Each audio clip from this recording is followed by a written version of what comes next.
Hey, what is going on, guys? It's Arya back again. The Chaos storyline in Black Ops 4 Zombies has come to an end with the newly released map Ancient Evil. The main Easter egg was solved a few days ago, and I think it's safe to say that by now we all have seen the ending cutscene, but just in case you haven't seen it, feel free to click off this video as it contains spoilers. Black Ops 4 Zombies had a bit of a bumpy start. Before it came out, people were really excited, and then after it came out, people were pissed, because blue screens. And then Dead of the Night came out, which was a decent map, but it didn't get any marketing, so people didn't care. Then Godless got released, and it was meh. And then we got Ancient Evil, a really good map that was properly marketed, but it's the last map of the Chaos storyline. Jason Blundell and Craig Houston told everyone on the March 26th livestream that Ancient Evil will be the last Chaos map for this season, and the rest of the Black Ops 4 lifecycle will be dedicated to the Aether storyline. And that's a good thing, because Treyarch trying to juggle two entirely different storylines with each DLC would have been a bit of a disaster. Since Chaos is the newer and less popular storyline, the best thing to do was to build momentum with it, get people interested as fast as possible, and then go back to Aether, which is exactly what happened. Storyline-wise, a map like Dead of the Night was completely unnecessary.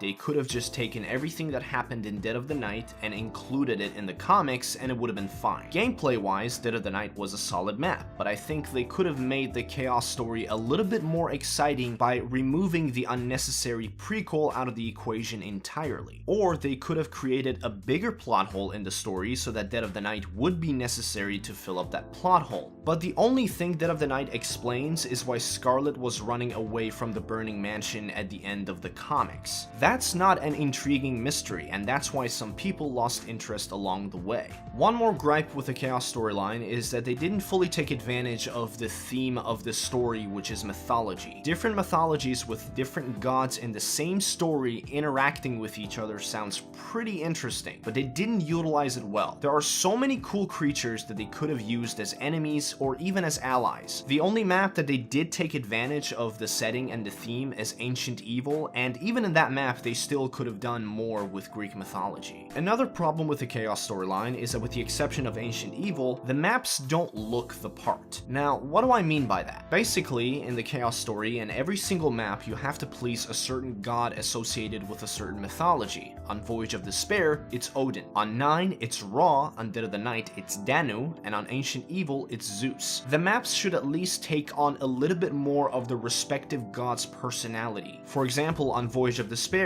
you should be able to instantly tell that it's related to Norse mythology, but with the exception of the Kraken, whom we barely see, we don't see any creatures from Norse mythology. In Dead of the Night, we should see more references to Irish folklore, but they are very few and far in between. There are some cool stuff related to astrology, but that's about it. On Ancient Evil, however, we see a lot more mythology in the map. There are Spartoi warriors, which are the skeleton zombies. There's Geganese, the six-armed brute. Obviously, we have Pythia, the Oracle of Delphi. There's the Python, which is another creature from Greek mythology. There are numerous references to different gods and deities. For example, in Greek mythology, Charon is a ferryman of Hades, and he would ferry over the river Styx and Acheron that divided the world of the living from the world of the dead, and he would carry the souls of the newly deceased from the living side to the dead side, but he wouldn't do it for free. In ancient Greek, the relatives of the newly deceased would place a coin called an obol inside the mouth of the deceased person before burial as a form of payment to Charon. And in Ancient Evil, we have to upgrade the hand of Charon by collecting obols. That is really cool, and this is where Ancient Evil really shines through. The Chaos storyline reaches its climax in this map, specifically in the ending cutscene when it is revealed that the Oracle of Delphi is actually Medusa and she was tricking us to free her so she could take over the world. I'm not gonna lie, this cutscene was very well made, and it actually got a reaction out of me. With the previous Chaos ending cutscenes, I wasn't really that invested in what was happening, and after watching them, I didn't really care that much. But this one was well put together. When Scarlet tells the rest of the crew to get her father, for a second I thought Bruno and Shaw were going to backstab Diego since now they're under the control of the Order. And just as I was getting worried, it's revealed that Alistair, along with his captors, have been turned to stone, and then we see Medusa, and it was at that moment when my jaw dropped. I didn't really think that they would show such a big character in Greek mythology in flesh, let alone make her the main villain of the story. I thought a zombified Perseus would be as far as they would go, go, and thank God they actually decided to go with Medusa, because I thought the zombified Perseus was a boring and cartoonish villain. At least Medusa is an actual threat, and her backstory is interesting. One more small detail I want to talk about is that for the majority of the cutscenes in Black Ops 4 Zombies, the characters show a lack of emotion and they don't act like normal human beings, and they're lacking different facial expressions. This is the first cutscene in which they got the emotions right. You can tell Scarlet is confused as hell when Medusa starts telling her how much she can teach her. You can tell how devastated and shocked Diego is when he sees that Alistair has been turned to stone. There's a nice subtle combination of sadness and confusion in Shaw's face when he's staring at Alistair's body. You can tell there is a real struggle between his good and dark side, as if his normal self wants to mourn but his dark side wants to move on. You can tell how scared Diego actually is when he comes face to face with Medusa, yet he cares so much about Scarlet that he's willing to risk his life to rescue her. When Medusa is finally free, you can sense by her facial expressions that she has been waiting for this moment for a very long time.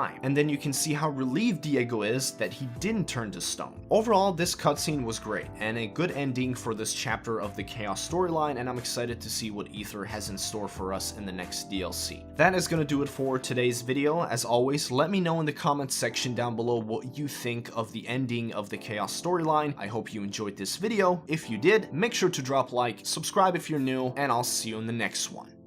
Peace.